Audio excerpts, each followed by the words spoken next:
하나님 우리를 빚어가십니다. 우리 가운데 일하십니다. 지금도 일하십니다. 지금도 말씀하시고요. 에베소서 1장 3절에 보면 하늘에 속한 모든 신령한 복으로 너희에게 주셨다. 지금도 주시고 계십니다. 마치 창세기 우리를 지으실 때 흙으로 우리를 지으시고 하나님의 형상으로 흙으로 우리를 빚으시고 이제는 하나님의 생기라고 얘기를 하죠. 그것을 우리 후 불어넣으셔서 생령, 영의 존재, 영이신 하나님과 교통할 수 있는 것은 영적 존재여야만 하는데, 그런 영적 존재로 지음받은 존재가 바로 사람입니다. 그렇게 저와 여러분은 만약에 이 호흡이라고 하는 것이 다 되면 무엇이 남습니까? 흙으로 돌아가는 것이죠. 흙으로부터 왔으니 흙으로 돌아가는 것이고, 특별히 우리가 이렇게 호흡을 한다고 해서 전부 다 하나님의 사람으로 이렇게 살아가고 있는 건 아니잖아요. 이렇게 어떤 뉴스를 보면 정말 사람이라고 말하기 어려울 정도의 그런 아주 처절하고 비참하고 아주 좋지 않은 모습도 많지 않습니까? 우리는 흙입니다. 근데 흙의 존재가 끊임없이 우리 가운데 흙의 존재로 머무르지 않게 하기 위하여 성령께서 기름을 부어주십니다.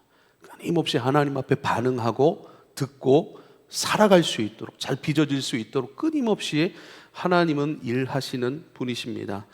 오늘 말씀도 하나님이 일하고 계시다라고 하는 것, 하나님이 일하고 계신 그 숨을 불어넣으시는 그 은혜를 멈추시면 우리는 흙으로 돌아갈 뿐입니다 라는 그런 말씀도 있습니다. 오늘 말씀을 세 번역으로 제가 다시 읽을게요.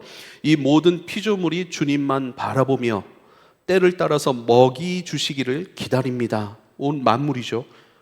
주께서 그들에게 먹이를 주시면 그들은 받아 먹고 주님께서 손을 펴 먹을 것을 주시면 그들은 만족해합니다. 그러나 주님께서 얼굴을 숨기시면 그들은 떨면서 두려워하고 주님께서 호흡을 거두어 들이시면 그들은 죽어서 본래의 흙으로 돌아갑니다. 주님께서 주님의 영을 불어넣으시면 그들이 다시 창조됩니다. 주님께서는 땅의 모습을 다시 새롭게 하십니다. 할렐루야.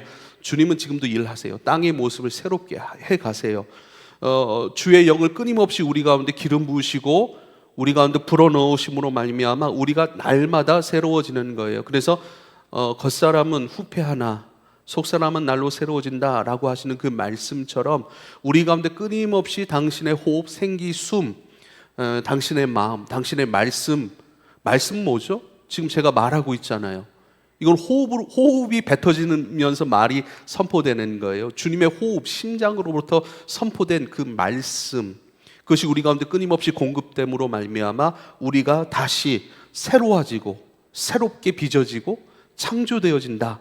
그렇게 새롭게 하나님께서 의도하신 그런 영광의 존재로 단단해진다, 깊어진다 라고 하는 그 일들을 지금도 행하고 계신 것을 꼭 기억할 수 있길 바랍니다.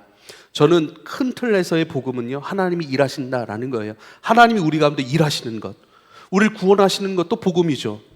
우리를 빚어가시는 것도, 성숙해 하시는 것도 복음이죠. 그리고 우리로 하여금 열매되게 하신 것, 우리를 만드시고 지으시고 구원하시고 건져내시고 우리를 깨끗하게 하시고 우리를 단단하게 하시고 강하게 하시고 깊이 있게 만들어내시고 결국은 하나님께서 기뻐하실 만한 열매, 우리는 사과라는 열매를 먹으면 어떻게 되죠? 맛있다 하고 기뻐하는 거예요.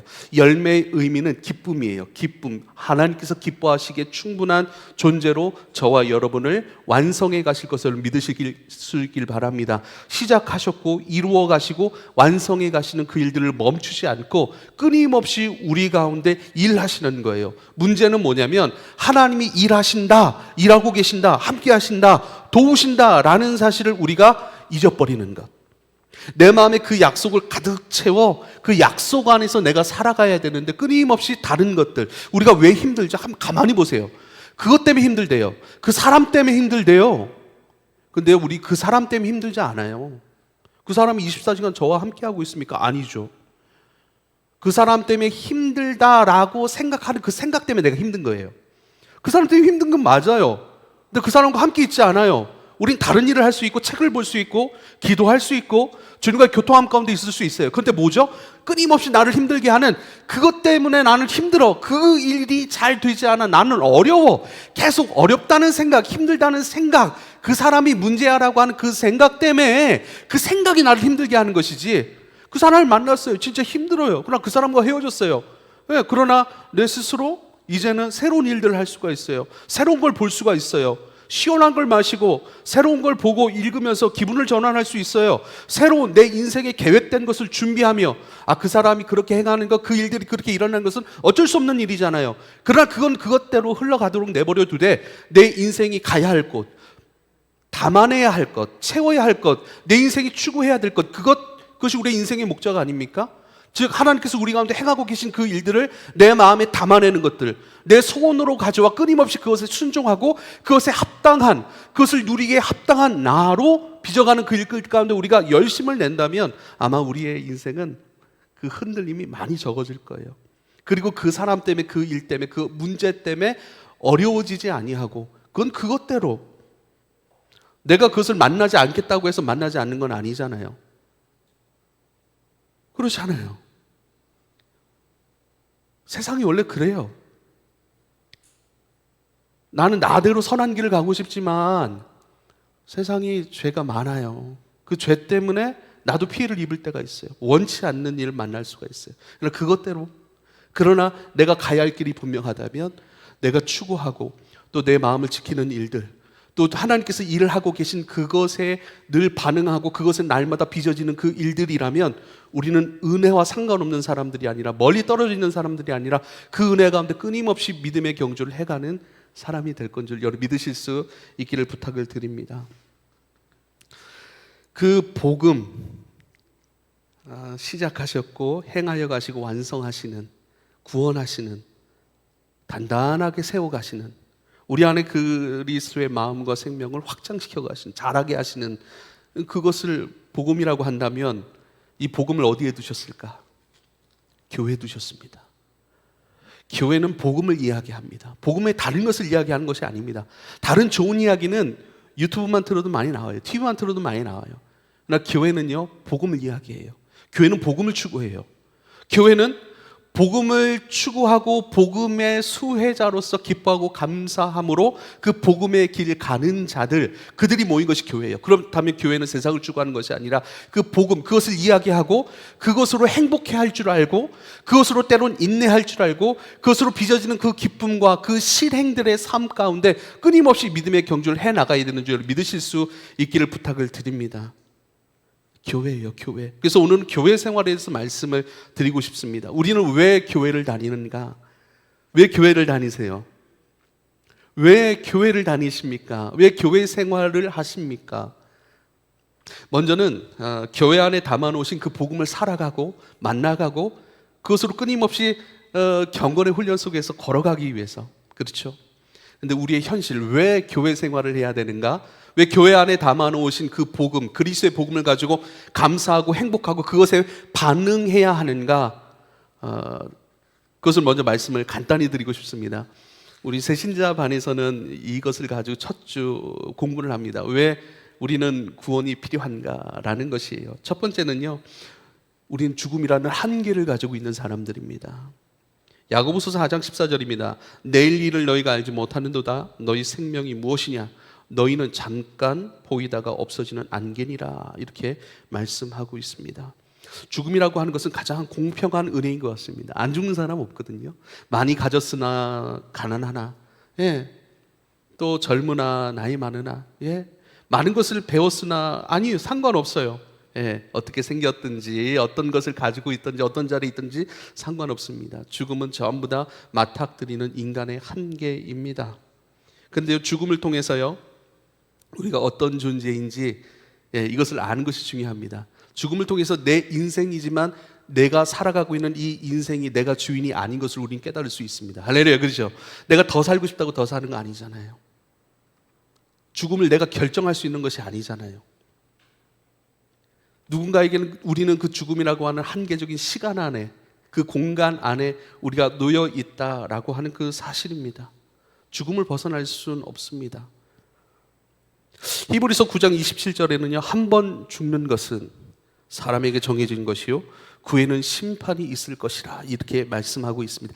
이 주님의 말씀으로 내 인생을 본다면 우린 지혜로워질 거예요. 한 번 죽는 것은 정해져 있는 것이고 그 후에는 심판이 있으니 어떻게 해요? 이제는 우리에게 주어진 기회라고 하는 인생 속에서 이제는 죽음 이후의 삶을 준비하는 거예요.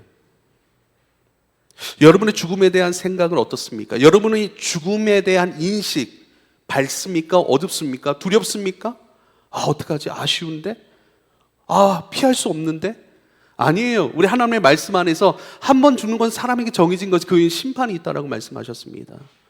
그 심판이라고 하는 것을 믿는 이들에게는요, 하나님이 주시는 은혜로 받아들일 수 있습니다. 심판이라고 하는 것은요, 그 사람의 믿고 있는 바 그대로에 대한 결과를 맞이하는 시간이기 때문에 그래요. 그리스도를 믿지 않는다면 그 믿지 아니함, 이것이 죄다 이렇게 말씀하시거든요. 믿지 않음에 대한 심판을 받는 것이고, 그리스도를 믿는다면 그 믿음에 대한 심판은 뭐죠? 영생이죠. 죽음 너머에 우리를 기다리고 있는 영원한 그 그리스도의 세상, 그것을 우리는 맞이하게 될 것이고, 그 은혜 안에서 이 말씀을 본다면 우리 주어진 인생이라는 시간 속에서 우리 끊임없이 그 다음 세상을 기대하고 소망하며 실제적으로 준비하는 하루하루의 것으로 우리는 살아갈 줄 믿으실 수 있기를 부탁을 드립니다.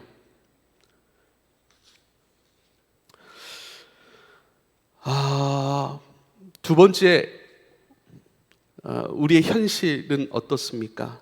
형벌에 대한 두려움을 늘 우리는 가지고 있습니다. 사람은 심판에 대한 두려움을 가지고 있습니다. 마음에는 양심이라고 하는 것이 있어요. 그 양심. 양심이라고 하는 건 뭐냐면 바르게 살고자 하는 갈망이에요. 바르게 살고자 하는 갈망. 그런데 우리는 바르게 살고자 하는 갈망은 있지만 그 갈망에 합당함으로 늘 바르게 살 수 있습니까? 그렇지 못하죠. 우린 연약합니다. 깨지기 쉽습니다. 넘어지기 쉽습니다. 의도하지 않더라도 죄를 지을 수밖에 없는 그 죄성, 죄의 한계 속에 우리는 살아가고 있는 것이죠.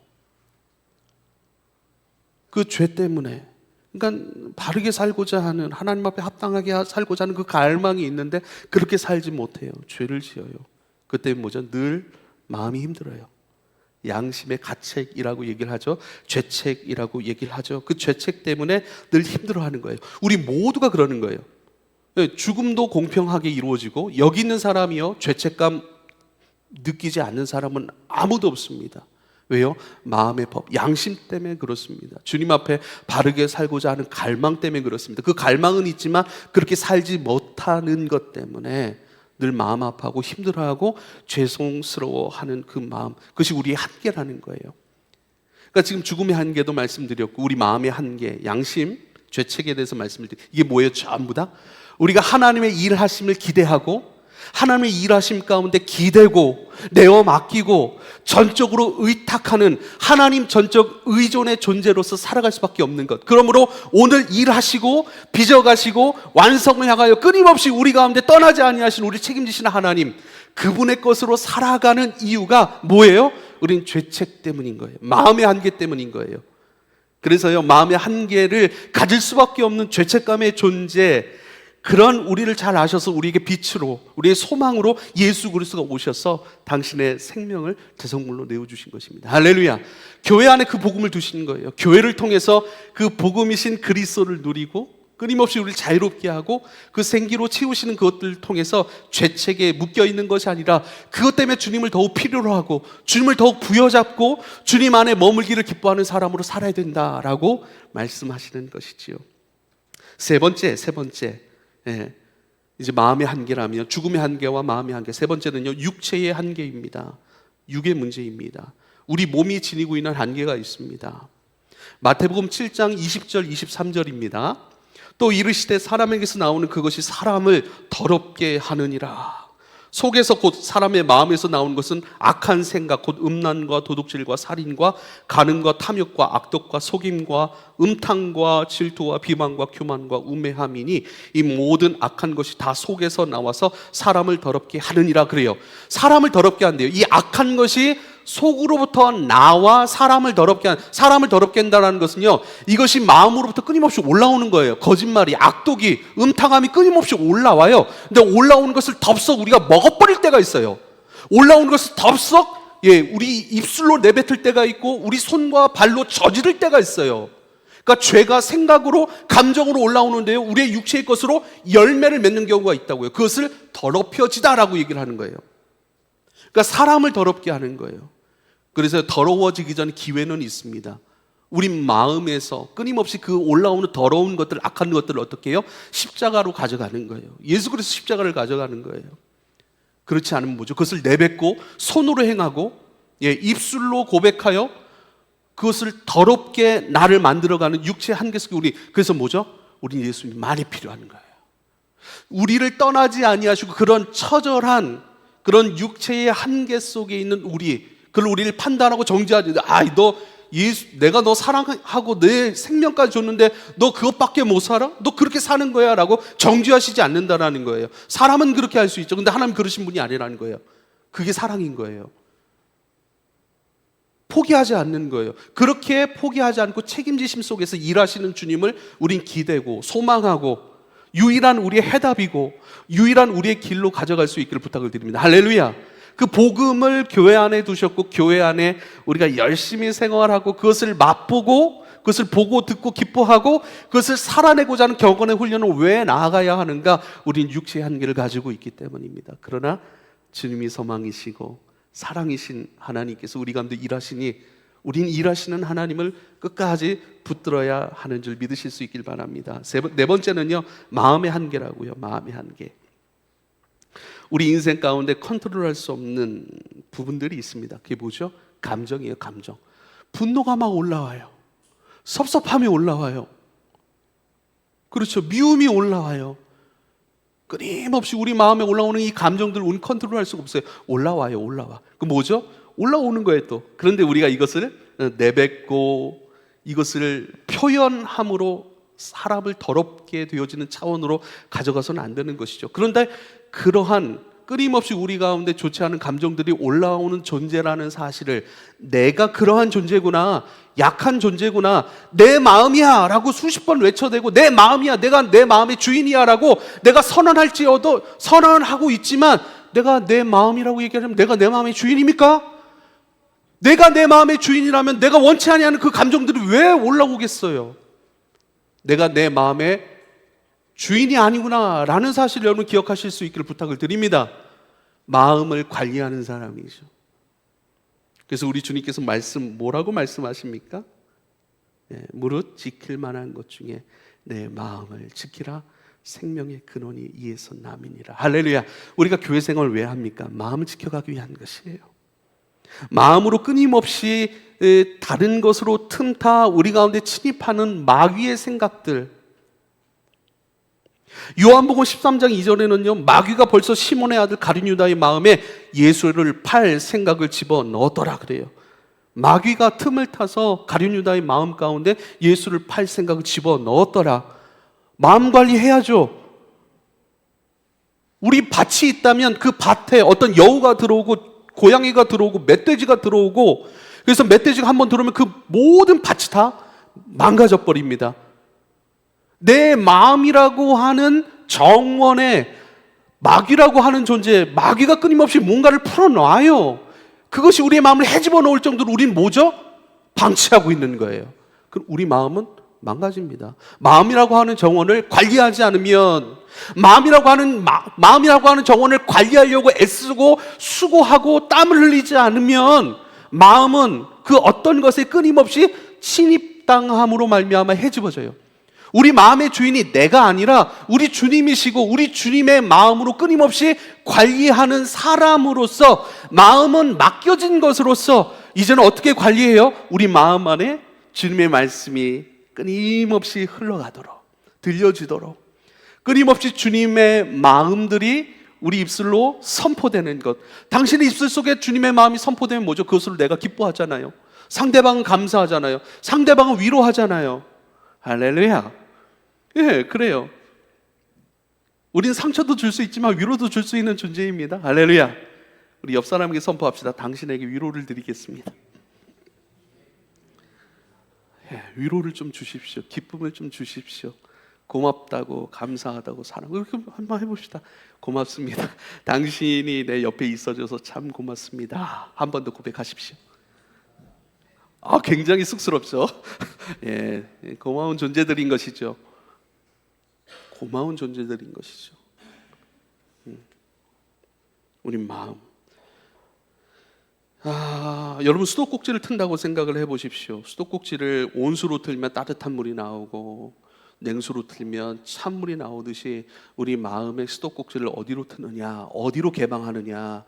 우리의 수도꼭지를 내 마음의 주인, 내 영혼의 주인이신 주님께 틀어요. 주님께 마음을 연다는 거예요. 주님께 내 모든 것을 개방한다는 거예요. 주님을 듣겠다는 거예요. 근데 한번 보세요. 깨어 있으면 뭐죠? 잠들어 있다는 것은 뭐죠? 잠들어 있다는 것은 주님이든 나를 사랑하는 사람이든 아니면 악한 존재이든 세상이든 어떤 것이든 관리하지 않아요.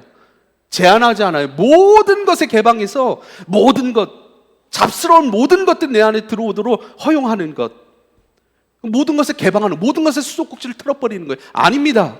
악한 것에는 잠그고 세상 것에는 잠그고 우리 주님을 향하여 나를 개방하는 것, 개방하는 것으로서의 뭐죠? 들음이잖아요. 지금은 메시지, 주님의 말씀이 선포되니 그 주님을 향하여 내 마음을 넣는 거예요. 주님을 향하여 마음을 개방한 자들은 주님을 듣게 되어 있습니다. 주님의 음성이 안 들려요?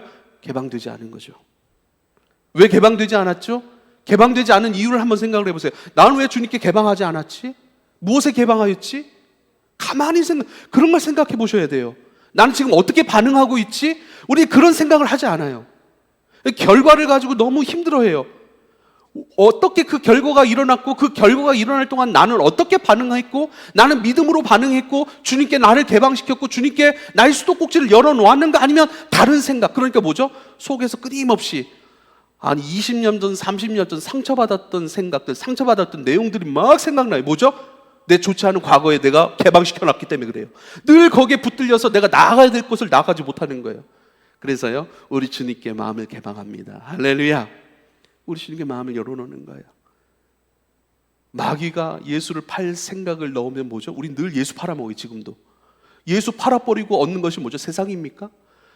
예수 섬기고 예수 안에 살아가고 예수님의 뜻과 비전이 내 삶을 통해 흘러가는 것, 그거 팔아먹고 쉽게 말하면 주일 안 지키고 돈 더 벌겠다고 나가요. 예수 팔아먹고 예배 팔아먹고 좀 더 준비해서 좋은 일자리 얻겠다고 그렇게 해버려요. 예배하실 수 있길 바랍니다. 할렐루야. 예배는 복이죠. 진짜 복이죠. 다른 것으로 대체하지 말라고 하는 거예요. 팔아먹지 말라는 거예요. 계속 그 생각들이, 여러분 이건 영적인 문제예요. 아주 영적인 문제예요. 한번 보세요. 난 예수 팔아먹고 있습니까? 없습니까? 예수 팔아먹는 생각들이 우리 가운데 지금도 집어넣어지고 있습니까? 없습니까? 아주 영적인 것이죠. 가룟 유다에게 그렇게 행하였듯 마귀는 끊임없이 지금의 생각을 집어넣었죠. 그러나 그 문을 닫아버리는 거예요. 수도꼭지를 잠가버리는 거예요. 우리 주님께 열고 살아가는 거예요. 그래서 교회는 주님을 추구합니다.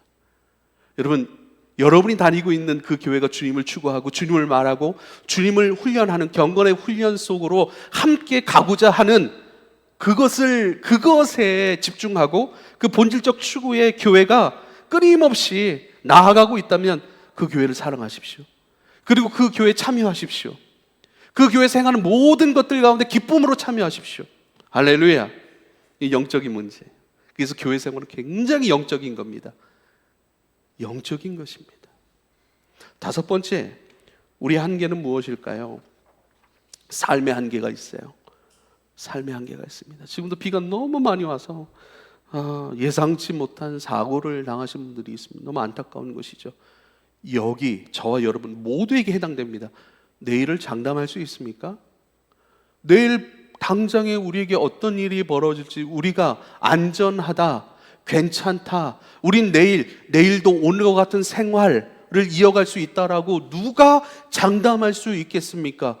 그러면서 내 인생의 주인이 나라고 생각해요. 굉장히 착각하는 것이죠. 누가 장담할 수 있겠어요? 장담할 수 없습니다. 내 인생 내 것 아닙니다. 내 인생의 주인이 하나님이십니다. 하나님의 은혜의 시간표 속에서 우리는 빚어지고 있고 그 속에 나는 살아가고 있습니다. 주님 손 안에 내가 길러지고 있습니다.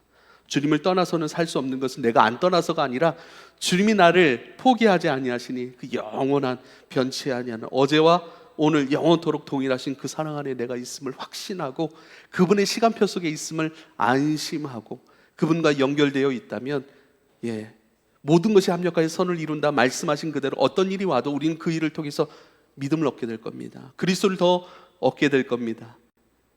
그리스도의 생명을 얻고 더 풍성히 얻게 하려 하심이라. 이것을 위해 내가 이 땅에 왔다라고 말씀하신 것처럼 우리 모든 일들을 통하여 주님을 얻게 될 것입니다.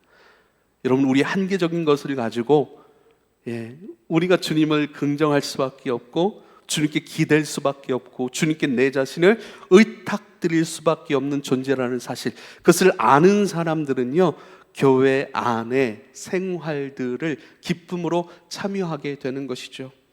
몇 가지 더. 그렇다면 우리는 이 교회 안에 담아두신 그 복음을 기쁘게 만나고 행복으로 참여하고 또 감사로 이것을 살아갈 수 있는 방법 몇 가지 말씀을 드리겠습니다. 첫 번째, 교회 안에 두신 그 복음과 영생을 누리기 위한 방법. 여러분, 부담을 가지십시오. 교회 생활에 부담을 가지십시오. 우린 뭐죠? 전부 다 교회를 떠난 이유가 뭐예요? 부담스럽대요.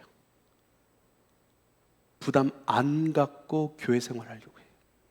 부담 안 갖고 교회 생활할 수가 없어요. 부담 안 갖고 교회 생활한다면 교회 안에 두신 영생과 구원과 복음의 행복을 우린 만날 수가 없습니다. 마태복음 16장 24절, 예수께서 제자들에게 이르시되 누군지 나를 따라오려거든 자기를 부인하고 자기 십자가를 지고 나를 따를 것이니라, 이렇게 말씀하세요. 여러분, 나를 부인하는 부담을 가지십시오. 할렐루야. 나를 죽이는 부담을 가지실 수 있길 바랍니다. 나를 내려놓고 나를 부인하고 나를 죽이는 부담을 갖는 사람들은요 주님의 음성을 들을 수 있는 거예요. 자꾸 내가 살아있으니까 내 생각들이, 내 판단과 나의 것들이 끊임없이 어떻게 해요? 나를 붙들어요. 그 생각이 나를 붙들어요. 그러니까 주님 못 따라가죠. 주님 따라가려고 하면, 야 그게 뭐야? 그거 손해보면 어떡해? 야 그거 맞는 거야? 그 다 끊임없이 불평, 원망, 판단, 정죄의 것이 올라. 그러니까요 무엇이 올라오는지 봐야 되는 거예요. 내가 어떤 일을 했을 때 끊임없이 미움이 올라와요. 판단과 정죄가 올라와요. 그럼 뭐죠? 잘못 행하고 있는 거예요. 잘못 붙들고 있는 거예요. 내가 그 잘못 만나고 있는 거예요. 내가 그 일을 행해요. 그 사람을 만나서 대화를 해요. 근데 그 사람과 대화를 하는데 자꾸 뭐예요? 새로워져요. 주님을 더 뜨겁게 따라가고 싶은 막 갈망이 일어나요. 그 일들을 행했는데 자꾸 우리 안에 있는 감동들이 올라와요. 뭐죠? 그렇다면 잘 붙들고 있는 것이죠. 여러분, 부담을 가지십시오. 어떤 부담을 갖습니까? 주님을 따라가려고 하는 부담을 가지실 수 있길 바랍니다. 경건의 훈련을 하고자 하는 부담을 가지실 수 있기를 부탁을 드립니다. 디모데전서 4장 7절입니다. 망령되고 허탄한 신화를 버리고 경건에 이르도록 내 자신을 연단하라. 개역 한글 성경에는요 망령되고 허탄한 신화를 버리고 오직 경건에 이르기를 연습하라. 경건에 이르기를 연습하라. 연습은 뭐죠? 하고 또 하고 또 하고 오늘도 하고 내일도 하고 앞으로도 하고 끊임없이 경건은 뭡니까? 우리 안에 담겨진 그리스도의 생명, 그것이 우리 안에 머물러 있는 것이 아니라 우리 삶을 통해 표현되는 거예요. 그걸 생명이라고 얘기를 하고요, 그 생명의 활동을 생활이라고 얘기를 하는 거예요. 활동, 일어나는 거예요. 고마움이 내 안에만 머물러 있는 것이 아니라 그 고마움, 감사함, 기쁨과 행복이 내 언어와 눈빛과 표정과 나의 모든 삶을 통해 표현되는 거예요. 표현되는 것은 흘러가는 거예요. 흘러가 닿는 모든 것마다 살아나기 시작해요. 바뀌어지기 시작해요. 생각하기 시작해요. 돌아보기 시작해요. 교정되어지는 과정들이죠. 바르게 세워지는 과정들이죠. 고여있지 않아요. 멈춰있지 않아요. 끊임없이 표현되고 흘러가고 흘러간 것마다 깨워내요.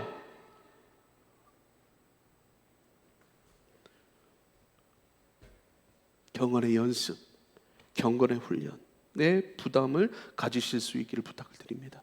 우리가 이 부담을 갖지 않으니까 뭐죠? 늘 머물러 있어요. 늘 복음, 그리스도, 늘 뭐 하나님 나라 이걸 외쳐대지만 이것을 살아낼 수 있는 능력이 없으니까, 경건은 이걸 표현하는 능력이 경건이에요.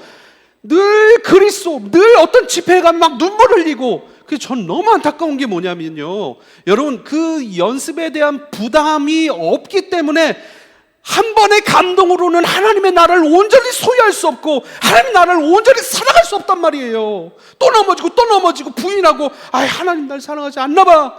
이 신앙생활이 실천하는 게 도저히 없나 봐. 이거 하나님 날 사랑하지 않거나 하나님이라는 존재가 없는 거 아닐까?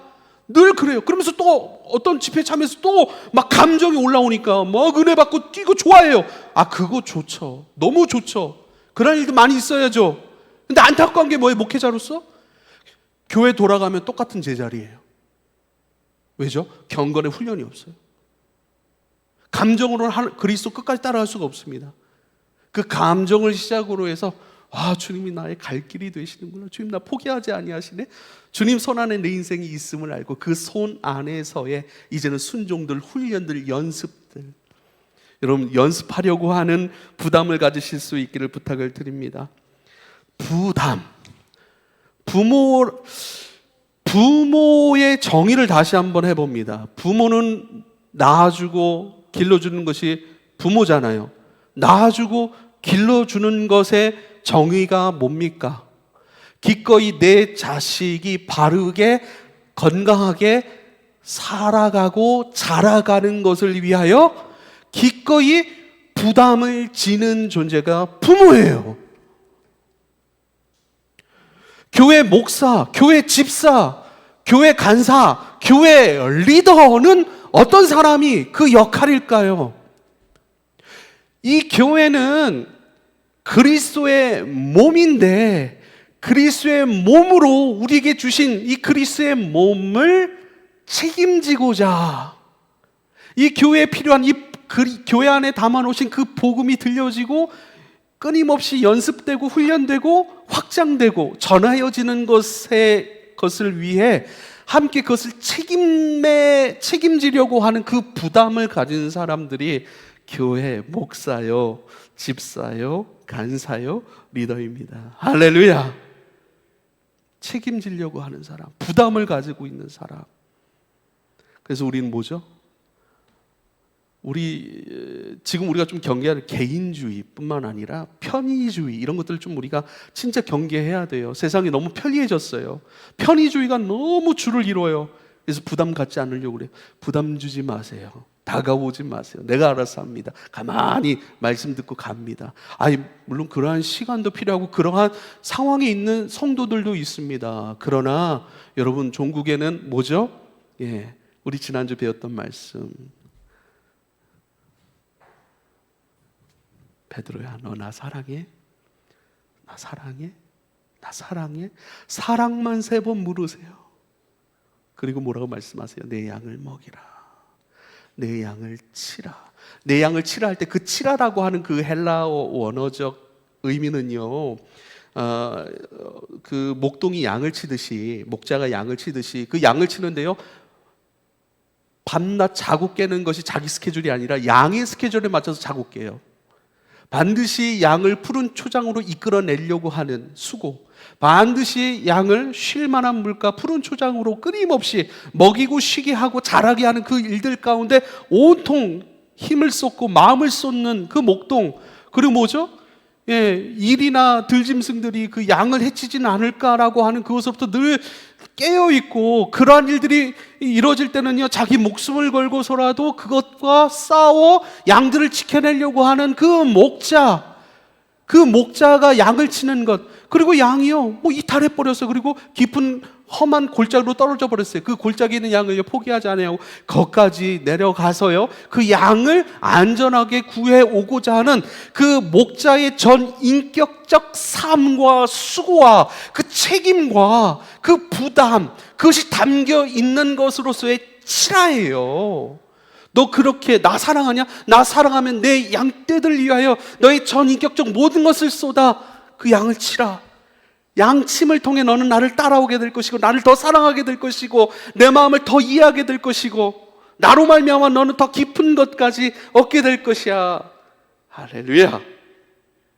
부담이에요, 부담.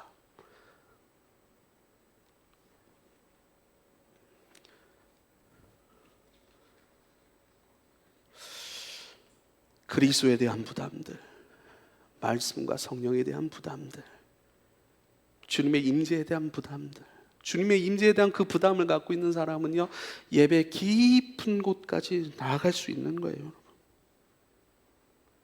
그 부담이 결국 나를 만들어내는 것이고, 그 부담이 결국 내가 확장되고 내가 간건하여지고 내가 바르게 되어지고 내가 단단해지는 귀한 선물이라 라고 하는 것을 우리가 잊지 않았으면 좋겠습니다. 그래서 우리 교회 너무 부담스러워.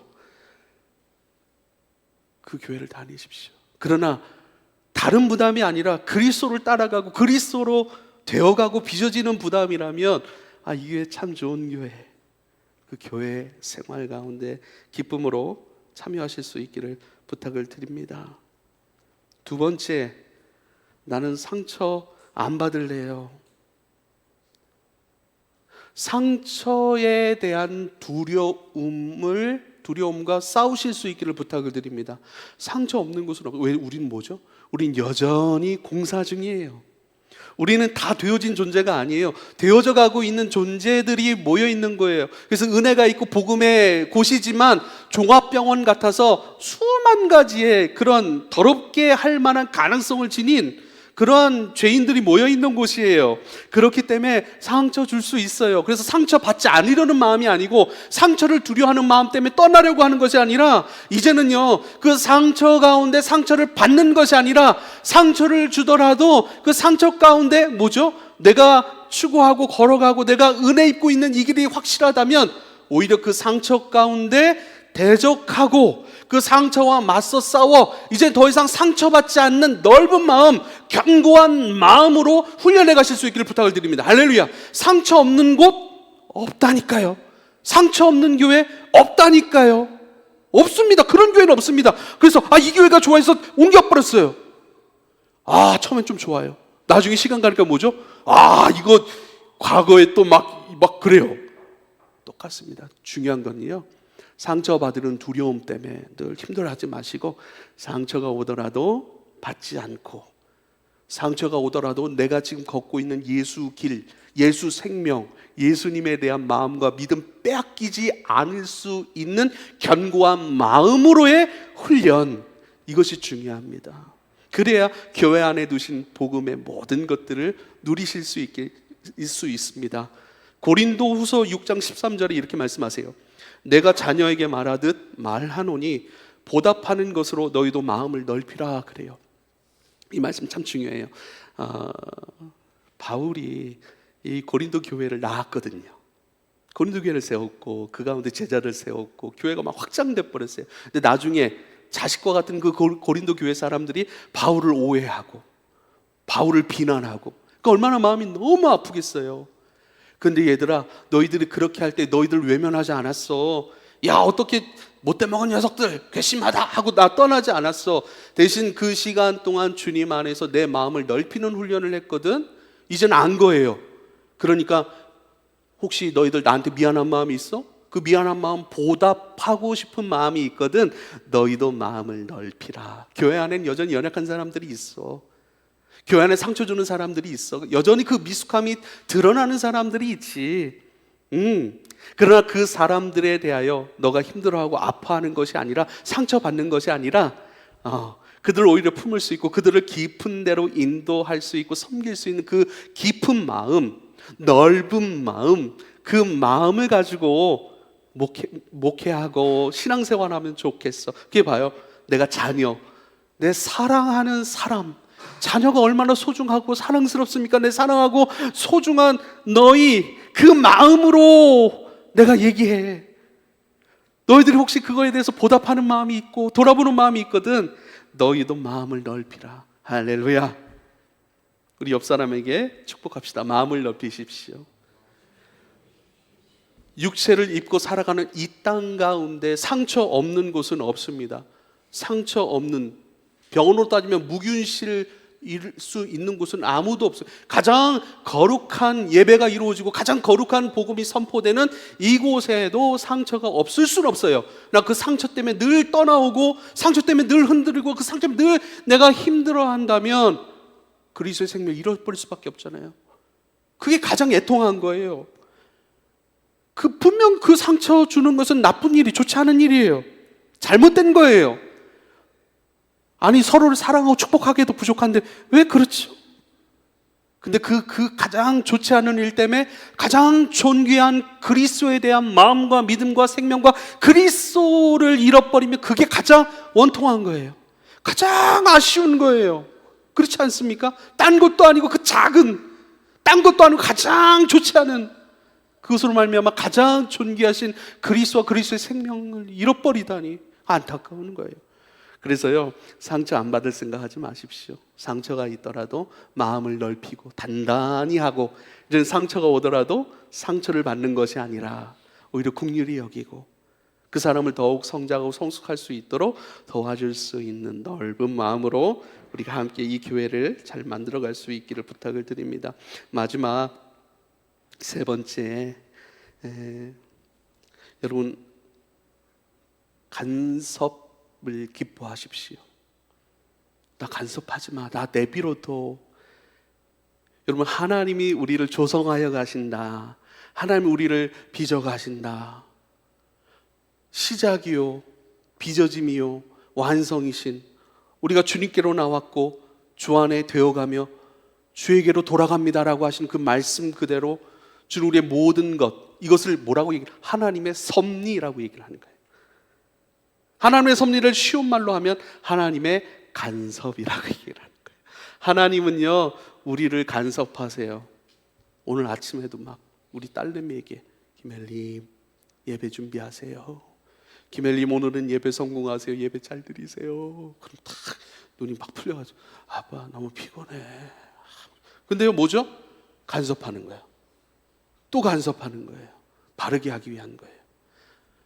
그를 향한 거룩의 목적, 우리를 흠이 없고 거룩하게 하시는, 거룩하고 흠이 없게 하시는, 거룩이라고 하는 것은 하나님의 성품이에요. 그 성품이 우리 속에 성품으로 빚어지는 일들이고요, 흠이 없다라고 하는 도덕적이고 윤리적인 의미로서의 우리의 생활을 얘기하는 거예요. 우리의 행위조차 세상 법에 합당한 거예요. 윤리적으로 도덕적으로 흠이 없는 새로운 존재, 그 존재로 우리를 끊임없이 간섭하셔서 만들어내시는 거예요. 하나님의 아들들, 합당한 아들들 되게 하시는 그 일들을 끊임없이 쉼 없이 우리가 하나님께 불평해도 소용없어요. 하나님 우리를 안 떠나세요. 왜요? 우리의 거절이나 불평보다 하나님의 사랑이 더 크기 때문에 그래요. 우린 그렇죠. 누가 거절감이 우리가 참 힘든 것 같아요. 제가 목회를 하면서, 목회는 늘 막 다가가려고 하잖아요. 도와주려고 하잖아요. 깨워내려고 하잖아요. 근데 막 거절하면요, 목사님 쉽게 상처받더라고요. 근데 우리도 하나님께 늘 그런 것 같아요. 근데 하나님은요, 우리의 거절보다, 우리의 왜곡보다 하나님의 사랑이 더 크기 때문에 하나님의 사랑이 이루어지는 은혜가 저와 여러분의 인생인 것을 믿으실 수 있길 바랍니다. 내 죄보다 하나님의 사랑이 더 크기 때문에 구원이 이루어지는 거예요. 내가 반항하고 거절하고 멀리 떨어지려고 하는 나의 죄성보다 그것을 덮고도 남을 만한 하나님의 사랑이 놀랍게도 충만하시기 때문에 결국 저와 여러분의 삶 가운데 하나님의 뜻이 이루어지는 거예요. 할렐루야. 그 간섭하심, 나 간섭받지 않고 교회에 다니겠다, 그런 것 없어요. 우리는 우리의 죄성을 한마디로 얘기하면 반항성이에요. 반항심이에요. 반항심. 그러나 하나님은 간섭하셔서 우리를 끊임없이 만들어 가십니다. 빚어내십니다. 끊임없이. 한 가지만 더 말씀드리고 싶어요. 에베소서 2장 21절입니다. 그의 안에서 건물마다 서로 연결하여 주 안에서 성전이 되어가고 너희도 성령 안에서 하나님이 거하실 처소가 되기 위하여 그리스도 예수 안에서 함께 지어져 가느니라. 교회 안에 두신 하나님의 복음, 그 모든 것을 우리가 충분히 누릴 수 있는 방법들, 첫 번째는 뭐죠? 첫 번째는 뭐라고 말씀드렸죠? 부담을 가지라. 부담 없이 교회 다니려고 하지 마라. 두 번째는 뭐죠? 상처 안 받으려고 하는 마음을 좀 내려놓고 미움받을 용기, 미움 받는 것에 있어서 마음을 넓혀 그것을 이겨버리는 것. 이김은 다른 게 아니에요. 내 안에는 그리스도의 생명과 그 믿음 지키는 그 일들. 세 번째는 간섭을 당하라. 네 번째는요, 우리 함께 지어져 가는 존재예요. 함께라고 하는 틀 안으로 들어오십시오. 마라삼 속으로 얼마나 좋은지 몰라요. 다른 건 아니에요. 오늘 내게 주시는 그 말씀들로 그 말씀들의 은혜를 나누고 삶을 나누는 거예요. 그것으로 격려하는 거예요. 우리 안에는 예수님의 좋은 것들이 흘러가도록 하는 거예요. 참여하십시오. 이 안에 있는 하나님께서 행하고 계신 그 모든 것들, 나를 위해 행하시는 그 일들 그냥 흘려보내지 말고, 외면하지 말고 즐거워하십시오. 기뻐하십시오.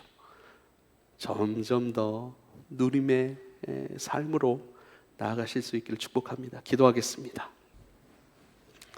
아버지요, 우리 현실을 우리 삶 속에서 자각하고 예수님이 많이 필요한 존재인 것을 잘 알고, 그러나 예수님의 모든 것들이 녹아지고 실행되고 또 섬겨지고 또 함께 추구되어지는 이 교회 생활 속에서 그 주님의 필요를 잘 만나가고 그것으로 빚어지고 또 그것으로 날마다 열매되는 은혜와 기쁨 가운데 살아갈 줄 아는, 결국은 그 모든 것들이 확장되어 열매가 되어가는 주의 아들과 딸들이 되게 하여 주십시오. 예수님의 이름으로 기도하옵나이다. 아멘.